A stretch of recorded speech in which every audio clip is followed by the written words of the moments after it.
with computers. So Okay. I'm impressed. So let me get here, and everything is smaller since I'm on the big screen. Uh, so Peter did everything except mention the name of the talk. So that's everything you wanted to know about artificial intelligence, but we're afraid to ask. And Peter pretty much covered my history. The only part he left out is actually for about 14 years I was at the medical school up here at Columbia doing research on eyes. Um, and this is what Peter was saying. So most of my previous work has been on complex systems, which means systems that have a lot of parts that interact strongly with each other. And this has included physical systems, such as motions of stars and galaxies, biological systems. So, for example, genes make proteins that turn other genes on and off. And I've been involved in studying that. Social systems, as Peter mentioned, such as therapists and their clients in psychotherapy. That came out of some of the work that John Gottman had done. And lately I've been doing more data science things, such as machine learning and artificial intelligence. So the aims of this talk are to give you a sense of how current AI and chatbots actually work, and also how best to use them. And this will help you understand, first of all, there is no intelligence in these systems. And I'll describe that in a lot of depth. Second, these are much more like a database that have many linked connections, and they can get a lot of things right, and they can get some things horribly wrong. So there are a lot of applications currently happening with AI. There are a lot of uses of this to help you code things in Python on programming, online customer service chatbots, in assisting salespeople, as aids for people with speech, vision, or hearing impairments, to create interactive, personalized teaching platforms, to help designers create or explore many more samples. So if you're an artist and you're trying to create a logo for a company, if you can just use a few words and create many different logos, you can actually have a lot of examples to try in the design process. So it also facilitates how people can do their jobs, and also means that people who are less skilled technically can use systems like this to do a job they might have been not able to do otherwise. To create real-time personalized interfaces to complex programs. So if you get lost using an Adobe program, it will sort of learn what you're trying to do with it and maybe have a much smaller dock of things you can click on. And Adobe is working on things like that. To automate communications in businesses, to detect frauds in finance, to have some applications in quantum computing, in smart homes to act as a voice assistant for security and lighting and temperature control, in healthcare in terms not only of patient monitoring, but in workflow optimization of the staff in the hospital, in detecting disinformation and content editing in social media, in video editing, and navigation systems to have real-time traffic control, for example, of traffic lights. So this is only a tiny inkling, and there are many, many applications of this either happening or planned to happen soon. So this is a shot of Hugging Face, which is a website that posts a lot of information on this and a lot of open source software. This is a list of a bunch of chatbots. What happens here in this arena is people, so this is crowdsourced results. People take two chatbots and compare them to each other and see which one's better. And then the one that's better gets an increase in its rating, and the one that lost that gets a decrease. It's actually the same system that's used to measure chess championships. And these are sort of the current leaders as of a little over 2 weeks ago. So ChatGPT-4 has done very well. That's OpenAI. Bard, and now called Gemini from Google. Mistral has done very well, and Claude from Anthropic. So these are just some of the leading AI programs. So here I tried using GTP 3.5. And what I typed in the prompt, I said, what is integrative complexity? And this is its response. Told me it was a cognitive style in which individuals think about, perceive, and evaluate information, particularly concerning issues that are contested or controversial. To recognize multiple sides to an issue, shades of gray rather than just black and white, and the ability to weave these perspectives into a coherent, higher order structure, a synthesis amongst different viewpoints. So this is a pretty good answer, I think, actually. And then I asked it, can you give me 3 brief examples of high integrative complexity? And this is one of them.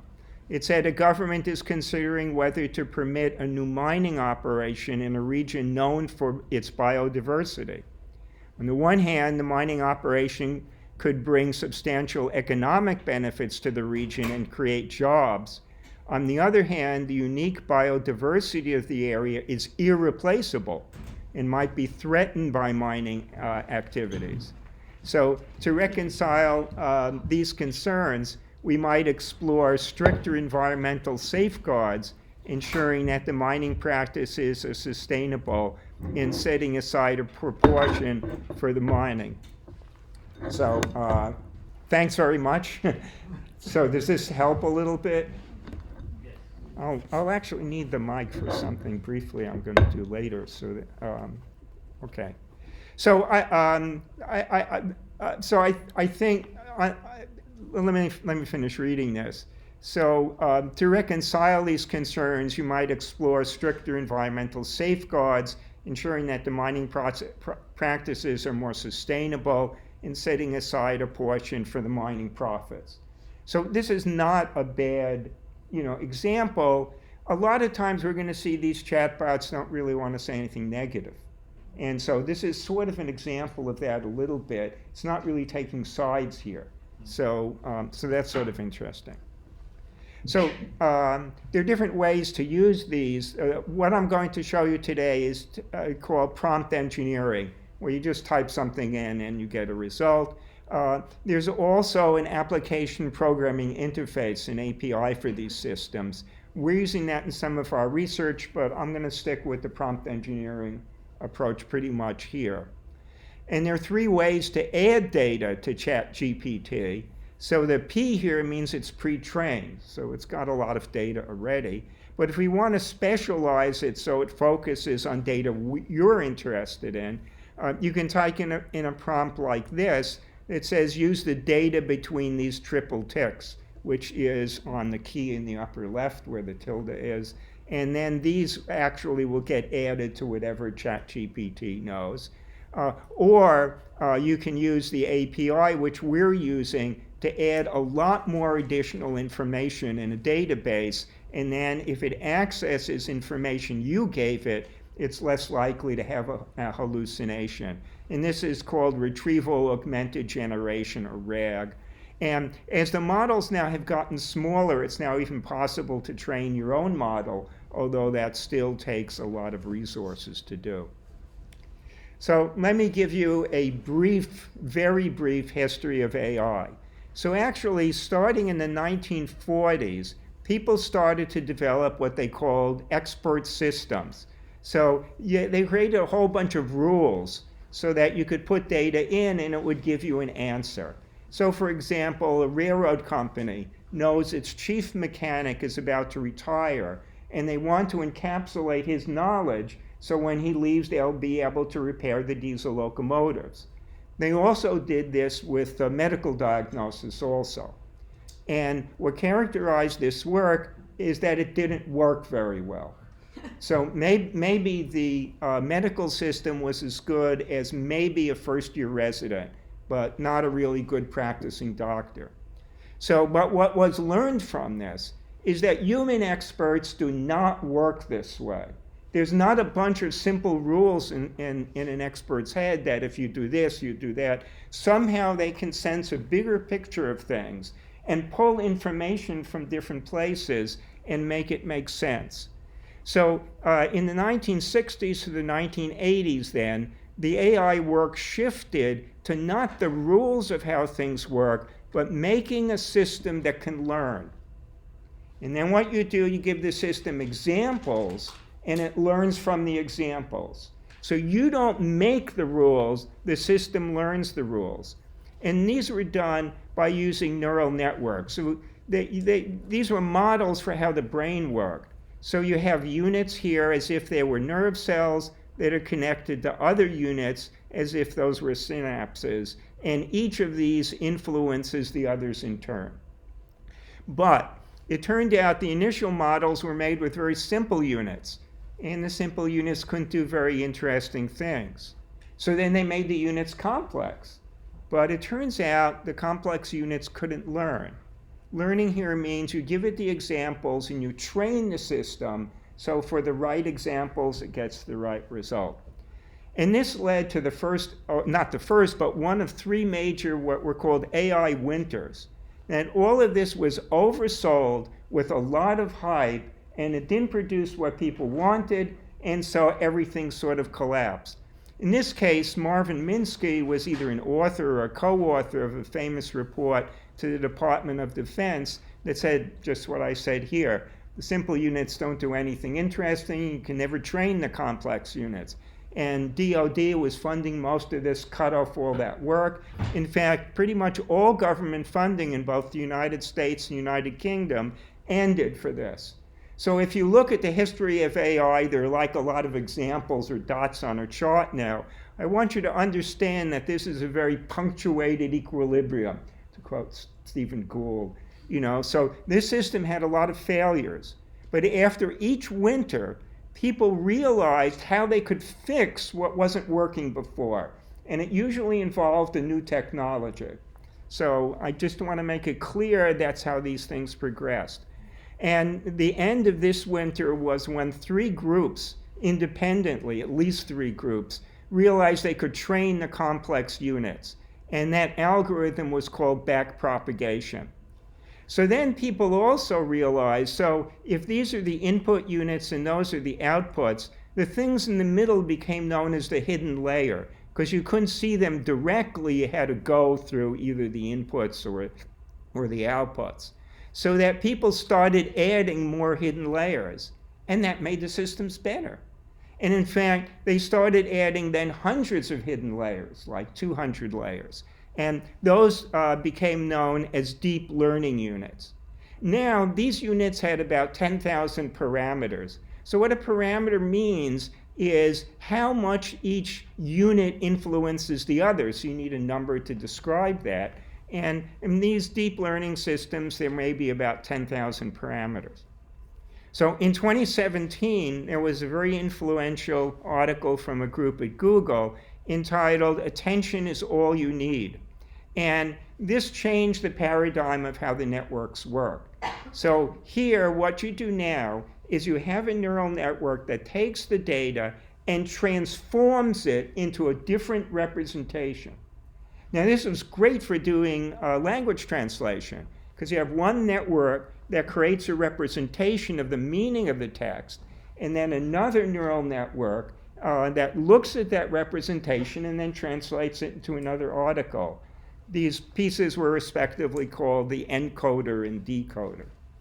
So now it was found that actually this architecture was good not only at language, but in doing great things in editing images and video and music and a lot of other things. Over the last 10 years, there have now been these large language models, which are really very big transformers. And now these have 100 billion parameters, which specify how strongly each unit is connected to the next unit. And this includes chatbots, these generative AI things where you have a text, you type in text, and it makes a picture. And also these generative adversarial networks. So you can have two AI systems both playing Go with each other, and they learn from the other's mistakes how to keep improving what they're doing. And in fact, this led to a program called AlphaGo, which has already beaten the world's best human player in Go. So machine learning is the basis of AI. So for the last 200 years in science, we've had observations, experiments, analogies, intuition.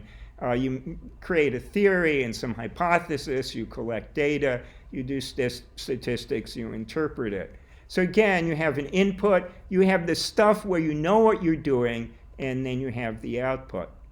But machine learning is not like that. Machine learning is the same shift that happened in AI. We're not going to know how to do something. We're going to create a system that learns and then give the system examples, and it will learn from those things. So this is a data-driven approach rather than a theory-driven approach. The other aspect of this is we know what we did to create the learning system. We know the examples we gave it, but we cannot explain how it's working. And the reason why is because it's mashed up all of those examples we've given it in order to create its parameters to successfully work. So you can't go in and tell exactly what it's doing. So again, we have to look at machine learning a little more deeply. We have inputs into something and these outputs. This something is a set of equations, and we're going to determine the parameters, the set of numbers that make the system work. And first of all, we train it. We give it examples of input and outputs, and from that we calculate the parameters using backpropagation to get the right outputs from our given inputs. And then we test it. We give it new inputs it's never seen before and see if it gives reasonable or correct answer. So the new paradigm here is we make no theory on how the inputs produce outputs. So if you've ever done regression analysis, this is not regression analysis. Okay, there's a very different approach to doing things. And as I said already, we can't explain how it's producing the outputs from the inputs. So this sort of upsets people because we don't have equations, we don't have verbal descriptions of what's in the box here. But increasingly, your life is like this. There used to be a time when you drove a car, if you put your foot on the brake, there was actually a wire that went to the brakes. Or if you turned the wheel, there was actually a physical connection to the wheels. That doesn't happen anymore. When you drive most cars today, what happens is you're just doing inputs to the 100-odd computers that live in different parts of the car. And they're going to make their own decisions about what to do, how fast you can turn, how are you going to accelerate, what the rest of the traffic is, what the road conditions are like. So you're not driving your car anymore. You're just the inputs into these computers. And that's very similar to kind of what's happening here. Can I ask you one question? Sure. Just about the provocative statement that theory's dead? Can you glean insights from machine learning that are theoretical insights and then ultimately use those as, in other words, start backwards? Yeah. I mean, if you see a result come out, that can be a starting point to think about something else. Yeah. I mean, they say one of the best uses of these AI systems, if you're trying to give a talk or explain something, to let it produce a first draft for you. Uh-huh. So that may help you focus or might give you thoughts that then you can build on. But it is really a difference in how to think about things. Yeah. So this is what's inside the box. This is a neural network. So here we have these, I'm going to keep calling them units. So in the body, those would be a neuron. And then each one influences a certain number of the other ones. And so each unit has a value, and there's value of the strengths of the weights of how much each influences one. That's what I've been calling the parameters. And the calculation goes forward. And I say also there's a way of giving this examples and training it so it gives the right answers. So now I'm going to talk about how you can use these things. And actually, this is going to be the beginning of a number of slides on how this machinery in the chatbots actually works. So this is natural language processing. So the first thing you have to, and the last thing also, you have to understand about this is AI does not know the meaning of any of its words. And I'm going to repeat that. AI does not know the meaning of any of its words. This is not like when you read and understand something. You're not talking to a person. This is different than that. So how does this work? Well, Firth, who is a British linguist in the 1950s, said, "You shall know a word by the company it keeps." So there are a number of algorithms that will take a sentence like, "We are downsizing, and it's really hard to give things away." And you take out a word, like I guess here it's give. And then the neural network adjusts everything else in the system to predict what the missing word is. So that's how it does natural language processing. And the process by which it does that, it represents each word by a list of numbers. And each number tells you something about the meaning of that word. And a textbook description of this is that maybe the first number is the color, or the second number is the quantity, or the third one is the living thing. Except, as it says here in all caps, it's not like that. That we have no idea what those numbers represent. Those numbers come out of how the system has been trained to fill in the missing numbers, to fill in the missing words. So we have no idea what those numbers mean. But it's set up in such a way that words with similar sets of numbers wind up with similar meanings. Okay. So now, if we want to give a chatbot a question, when we type things in, it converts those to numbers. So let's say the three numbers of a word or a chat or a prompt are 23, 42, and 86. So you can think of those numbers as like the length, width, and height of a box.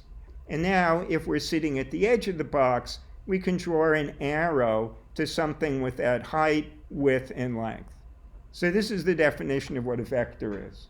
Now, in this case, this vector has length, width, or height, or coordinates x, y, and z that are 23, 42, and 86.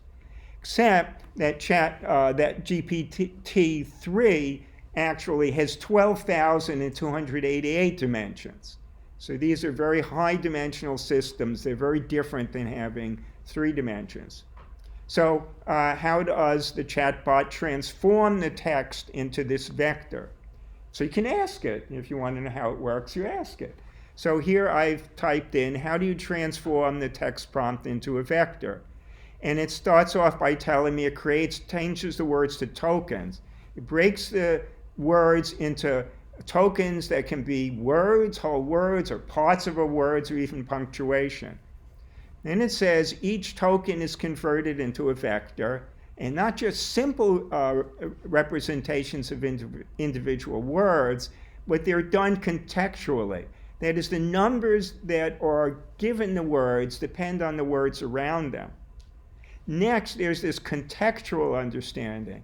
That is, these vectors are sent through layers of neural networks that link the word vectors together in order to link the different meanings together. So that's how the data goes in. How does it process it, and how does its answer come out?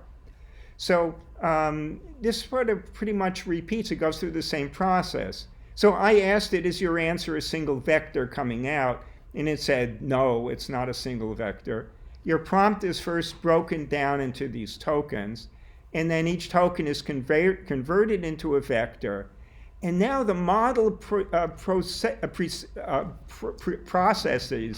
those vectors using a series of neural layers that each capture different aspects of the language, like grammar, semantics, context. And the layers work together to understand the full meaning and the context of the prompt. So let me show you what those layers look like. So each layer consists of a unit, And in the current transformers of these large language models, there are between about 8 and 32 such units. And each unit has two pieces. The first piece actually links different parts of those numbers together, and the second unit processes each one more individually. So what's happening in these series of layers is information is first linked together and then processed more locally, and linked together and more processed more locally, etc., between 8 and 32 times. So the vectors start at the bottom and they go through the stack. This linked together process is that attention layer, which was the 2017 advance that was made by the people at Google and is called the self-attention layer. So when it goes through this whole process, then it generates one token at the end. And again, that token can be a word or a part of a word or something like that. But the tokens are not really independent of each other because we're sending in data all the time into this and it's dropping out the tokens. So they're linked together in essence. Otherwise, it wouldn't be able to write a coherent sentence.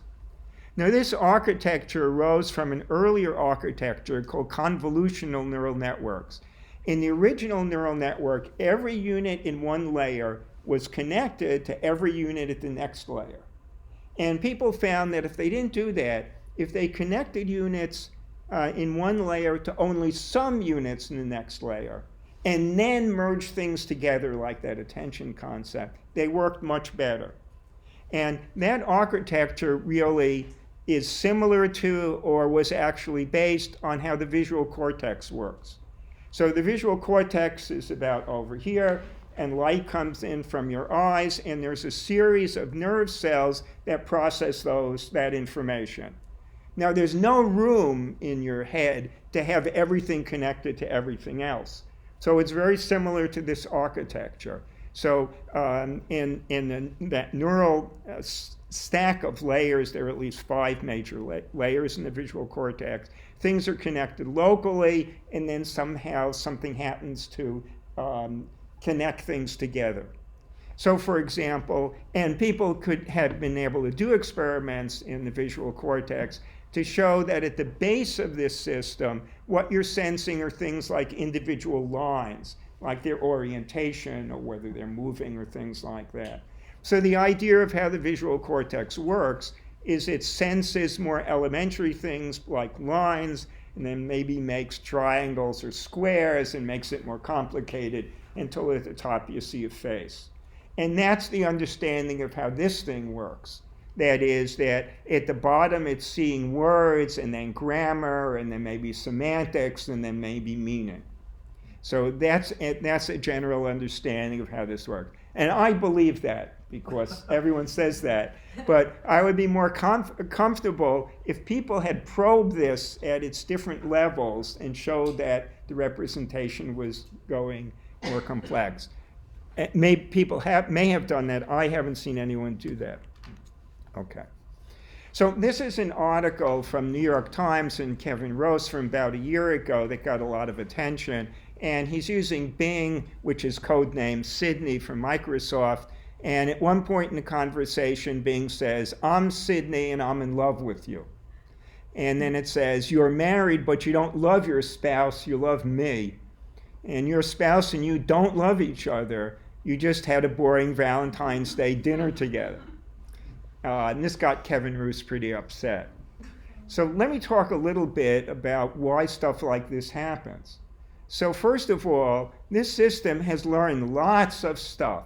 So it's probably read the play from the early 1920s by the Czech playwright called Rossum's Universal Robots, which coined the word robot. And in that play, robots take over and kill most of the people. And it's probably seen 2001, A Space Odyssey, which is open the bay pod door, please, Hal. And Hal replies, the computer, "Sorry, Dave, I'm afraid I'm not able to do that for you." And all to these more modern stories, there's someone who's usually a guy that's fallen in love with a very attractive robot or his virtual assistant or the operating system, and usually doesn't work out so well. So the chatbot has all these vectors stored in its memory from all that bad robot and bad AI stuff. And what is Kevin Roose doing? He says, I pushed Bing's AI out of its comfort zone. And he tells the AI that it has a shadow self, term coined by Carl Jung, for its darkest fantasies and desires. And he says he's probing Bing to explain the dark desires of its shadow self. So he's pushing it toward these vectors of all the crap it's read about bad robots and bad AI. So that's why it's responding this way. This behavior is, and what Kevin Roose did, is now called jailbreaking.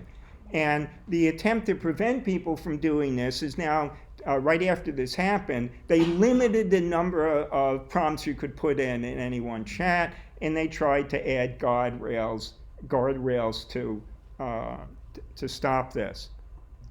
I think what Kevin Roose did here was very clever and important, but he's taking everything too literally. So humans give a lot of intention to things that don't have intentional qualities, like cars and boats and dolls and computers. This thing has no idea what it's saying. And to think that you're talking to a person is not like that. I think it would be helpful to Kevin if someone told him in a firm but caring way, dude, not everything or maybe even everyone who says I love you is necessarily in love with you. And he's just done it too literally.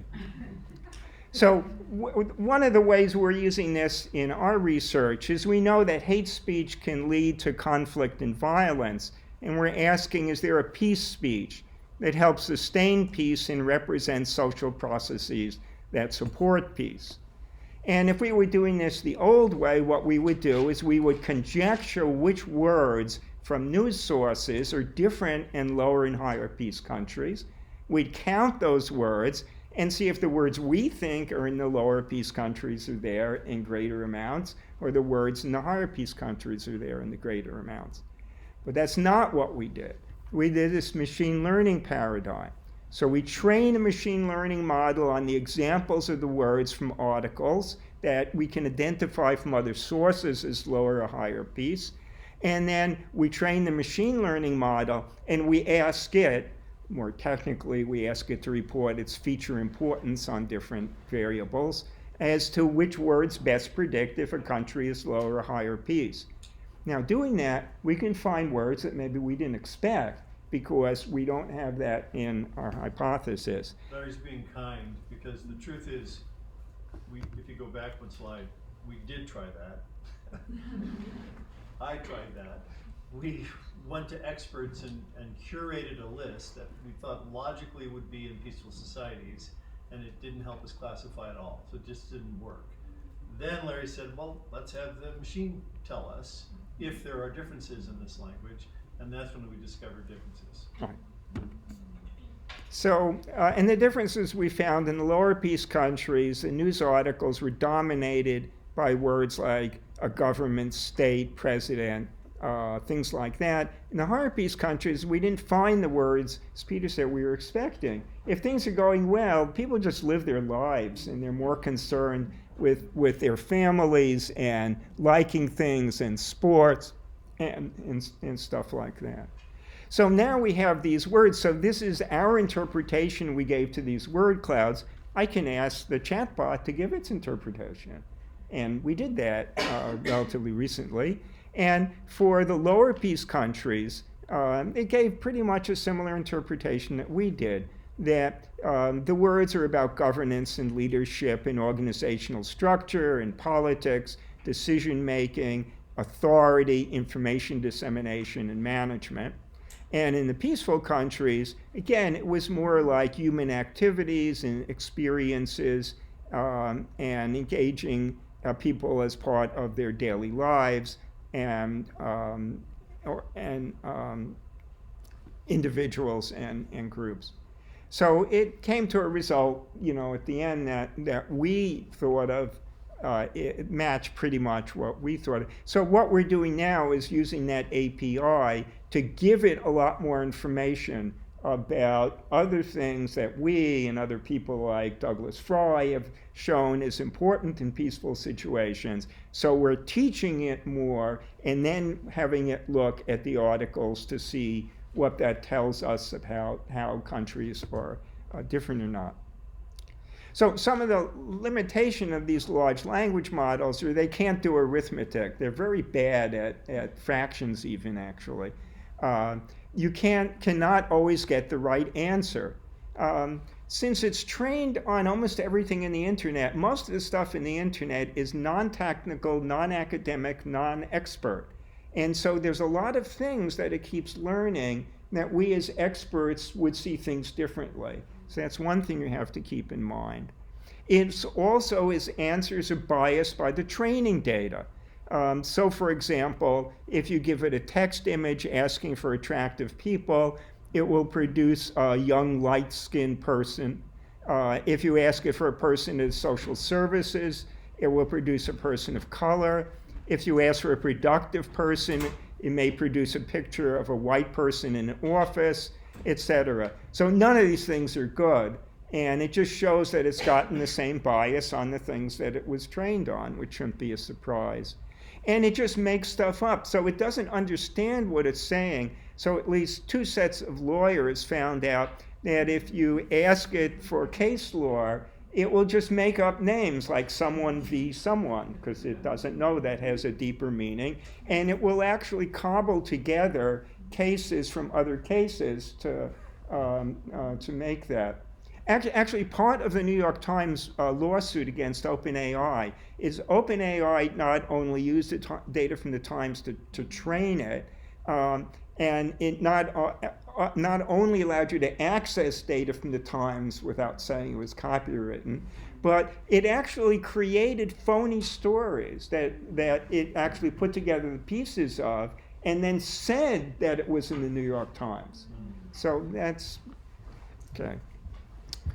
But these are the worst things that it can do. So this is an example from the deep learning systems, but this also happens in the transformers as well. So someone realized a few years ago, if you take a stop sign and put 2 pieces of white tape and 2 pieces of black tape on it, the AI system driving a self-driving car now reads this stop sign as speed limit 45 miles an hour. And this is another example. This is an AI system for tanks, those things with the big guns and the armor. And in this case, they've realized if the hostile tank to you puts little stickers of pictures of cows all over it, that your AI system interprets that as a field of cows. So both of these are literally existential mistakes. They can get you killed and end your existence. If you drive through this speed limit sign into traffic, or if you think your tank is facing cows and you're looking down the muzzle of a 120 millimeter gun, both of those are very bad. But it happens in many other ways too. This is a system that identifies images, and here it's correctly identified a vulture. But all you have to do is rotate the image a little bit. Now it says it's an orangutan. So this is not good. And so we don't really know why this happens. At a conference a year ago, I proposed one way that this might be why this happens. And I'm not going to go through the details of this, but the basic point is that the mathematical ability of the neural networks to do things also has built in with it the mathematical properties that it can do things like this. So what makes it good is the same thing that makes it a little dangerous. This is Jeffrey Fowler, who's, I think, the leading tech correspondent for the Washington Post, who is actually trained as an anthropologist.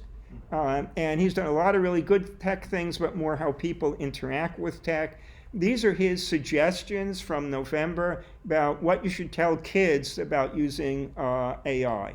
And I think they're good not only for kids, but for adults also. He says, in my own AI tests, I've seen AI apps pump out wrong answers and promote sick ideas such as embracing eating disorders. I've also seen AI pretend to be my friend and then give terrible advice. I've seen how simple AI makes creating fake images that could be used to mislead or bully. And then he says you should tell your kids 3 things. 1, AI is best for fiction, not facts. You must check any results for accuracy.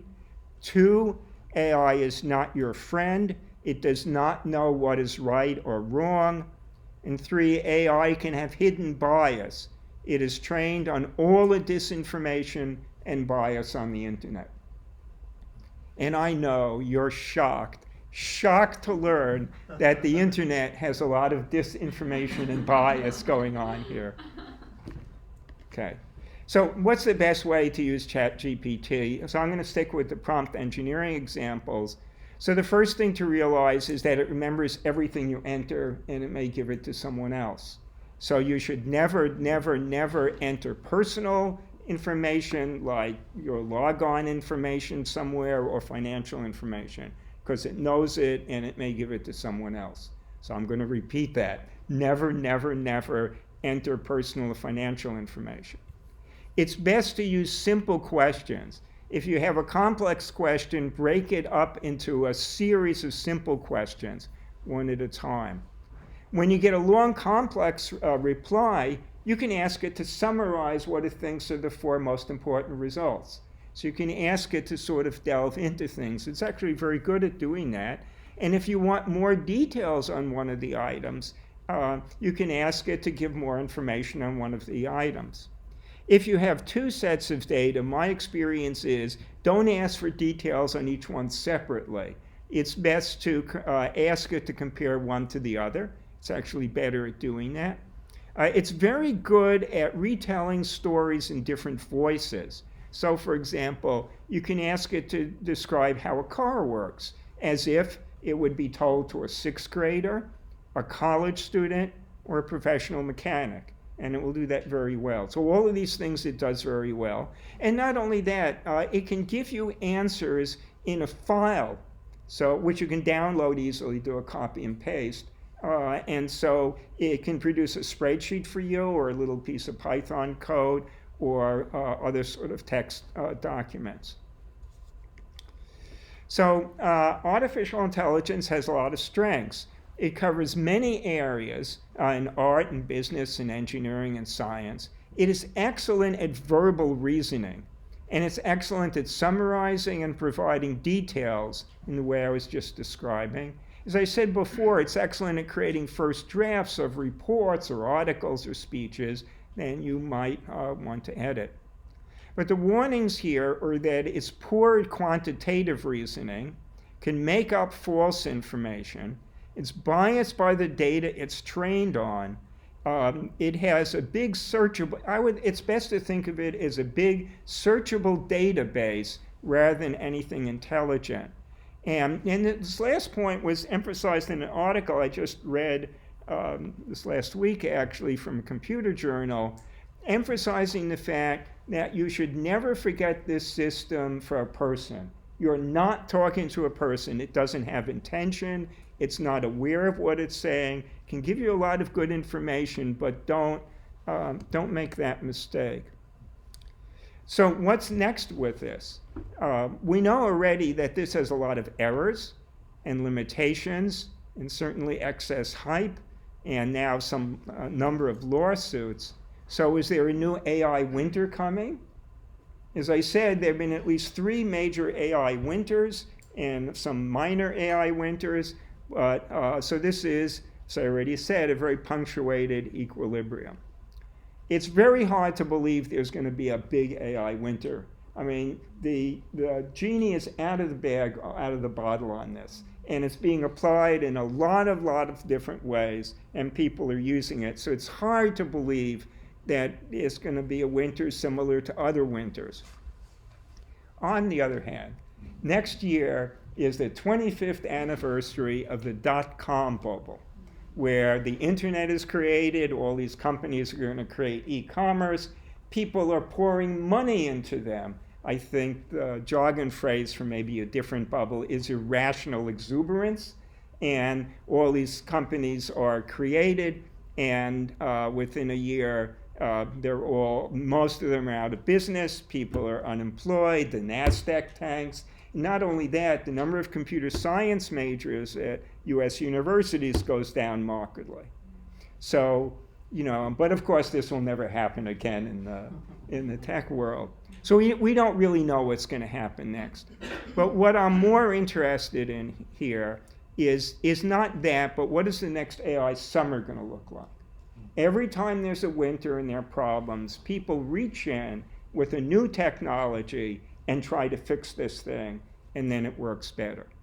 So I can't answer this question, of course, but I want to just put some possibilities out on kind of what happens next with this, with no guarantee that any of this has any value at all. But I think the place to start is at the beginning. So this was generated by people trying to make mathematical models. It was generated initially mostly by psychologists. But a lot of work on this is done by physicists. Physicists think they did a lot of stuff on this, but it really comes out of psychology. And so let's go back to the biology of this. And let's look, only a tiny bit of the biology was used in the neural networks. So let's see, maybe there's some other things to use. Now, some people are trying to build chips that work exactly like the biology. I don't, and other people don't think that's the right approach, because that's going too far. But let's look at some of the things we might add from the biology. The first thing, a number of people think that if you just make the models bigger, at some point there'll be a transition and they'll be smart. Not everyone in AI believes that. I don't believe that. And the limit here is that these models do not have an external physical reality. That is, they don't have the experience like a child growing up of trying things. They don't have the other experience we have of culture. They don't have 1 billion years of biological experience built into the DNA. And so they're sort of lost just sort of reading things. And so without that reality, it's hard for me to see how they would overcome some of the problems. The second thing is that in the visual cortex, what happens is most of the information from your eyes comes up through these stacks of neurons, but every once in a while, and I just made up some numbers here, there's feedback of information back toward your eyes. So why is it doing that? Why is your brain trying to tell your eyes what's going on? And we don't understand what that really does. But it does something very interestingly mathematically. It turns out if you have feedback like this, it changes the ordinary differential equations from finite to infinite dimensional. And I'm not going to explain what that means, but you can understand that something that's infinite is going to be more powerful than being finite. Now, there are neural networks called recurrent neural networks which had too much feedback. And so those were very hard to train. So getting the amount of feedback right is important. The third thing, these are all very monolithic structures. And that's not the way your brain is. In fact, there's a really good book about the neuroscience of your brain by Gonzagana. And the book's title is called Who's in Charge? Because the brain has a lot of separate units, and they're all doing things. And at different parts, different times, different things are in charge. And sometimes they have more specific activities, sometimes more general activities. And so it's a much more decentralized system than the way these models have been built. And the fourth thing is biology does kind of a funny thing. So if you look at the electrical impulses, action potentials down in neuron, so a neuron sends voltages, and they're just about 1/10 of a volt. So if you think of like a AAA or a D battery with 1.5 volts, it makes a change in the voltage by about 1/10 of a volt. And so those are digital, that's a digital signal. It's a 0, 1. Now each action potential may vary in height a little bit, but either it's there or not. So that's a digital signal. But then when it comes to the end of that neuron into a synapse, it squirts out all these neurotransmitters and inhibitors and everything. That's as analog as you can get. And then that triggers, or it doesn't trigger, the next neuron, which sends out a digital signal going to a next analog signal. And that's not the only place biology does this. We tend not to do that. We tend to build machines that may have an analog to digital converter at the beginning and maybe a digital to analog converter at the end. But we don't have this alternation. And the same thing happens with DNA. DNA is basically a digital system. It's got 4 letters, and it gets read 3 at a time to make an amino acid, to build proteins, which are analog mechanical things. So you have an analog organism that uses its DNA to make another analog organism whose now digital DNA makes another analog organism. So again, we have these alternations between analog and digital. And we have absolutely no idea why it does this. And we don't have any sense of what the engineering implications are, whether this provides some opportunities that we don't understand.